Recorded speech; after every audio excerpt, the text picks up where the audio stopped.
The Federal Treasurer says a commitment to net zero carbon emissions by 2050 makes economic sense, signalling a new approach by the Commonwealth, which previously said they would get there without setting it in stone. To discuss where the business community stands, we're joined now by Andrew McKellar, Chief Executive of the Australian Chamber of Commerce and Industry. Welcome to ABC News. Andrew McKellar, the Chamber has been calling for greater certainty and leadership from the government to see Australia on a path to meeting emissions targets. Have you got that certainty today?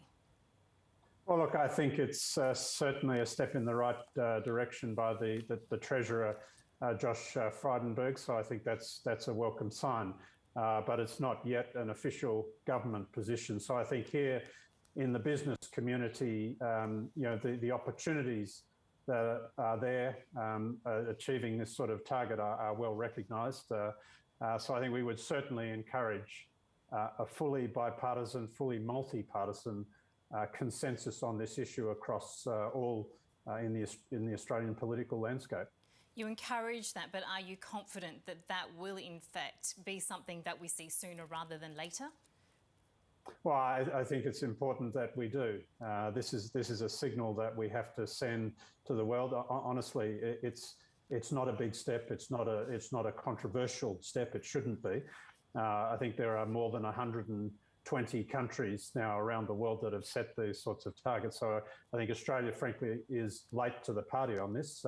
It's a step we have to do, we have to take. I think if we're going to avoid a situation where potentially Australia could stand in a very small and isolated club on the edge of this issue internationally. So I think it's an opportunity for Australia, something we shouldn't be afraid of. Honestly, we should make this commitment and we should get on with it.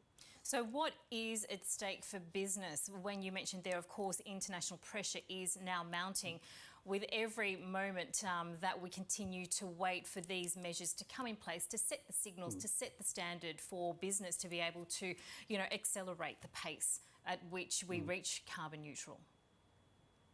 Well, I think that, in fact, there's a lot of excitement in the business community about the opportunities that are out there as we meet this challenge. If you look at emerging battery technologies, the hydrogen economy, emerging powertrain in the transport sector, different approaches to power generation, all of these opportunities are there. So I think it's something where eventually we will see a better standard of living emerging, more jobs potentially being created, new jobs, different sectors. There are many different opportunities that will come with this. And I think from a business standpoint, it's good for the economy, it's good for business, it's good for Australia in terms of the lifestyle that we want to achieve. So it's nothing to be afraid of.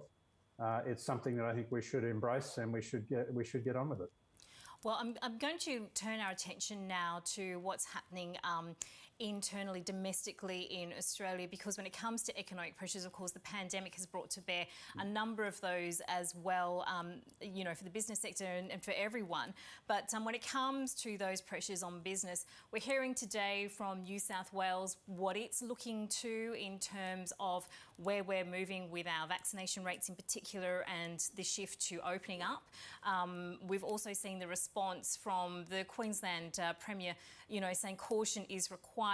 What's your view of how Australia is, setting the pace here for business to be able to, get up and running again and navigate the very difficult and uncertain times that we've had? And what are you expecting as we lead up to that very critical holiday period as well? Well, the thing that is required is certainty. That's the thing that the business community is really looking for. So, we are looking for more detail, and we're looking for that across all jurisdictions. We've seen some of it coming out in New South Wales with the reopening plan that they have, and we're making good progress around Australia now in terms of vaccine uptake. So that time is getting closer and closer, but business needs to be able to plan.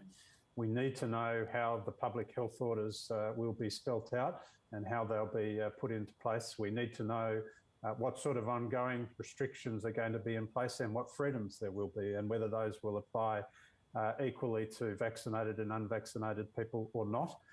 We need to know what the availability of things like rapid testing will be, what sort of distancing arrangements will be in place, because let's not forget, I mean, as we start to open up, as we move out of situations of lockdown in those states that are in those circumstances, of course, it's not the end of restrictions. So we're going to be living in an environment where there are those sorts of factors that have to be considered. Now, business needs to know, and the sooner the better. That's absolutely essential. Andrew McKellar with the Australian Chamber of Commerce and Industry, thank you so much for taking the time to speak to us here on ABC News. Thank you.